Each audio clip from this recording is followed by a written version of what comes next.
Scan to unlock Sovi and ace your tests. Potential energy changes can be tricky, but we will solve this spring problem fast. Let us calculate the total system energy change right now.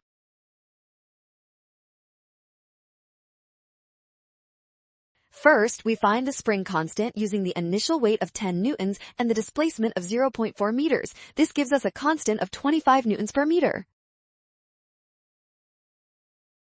Next, calculate the elastic energy change. The spring stretches from 0.4 to 0.8 meters. Using our formula, the work done on the spring equals 6 joules total.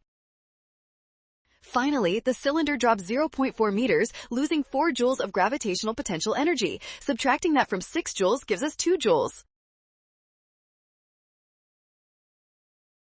Well done! Scan the code to learn with Sovi. Watch signs to avoid rush. Trust given values and check steps for option A.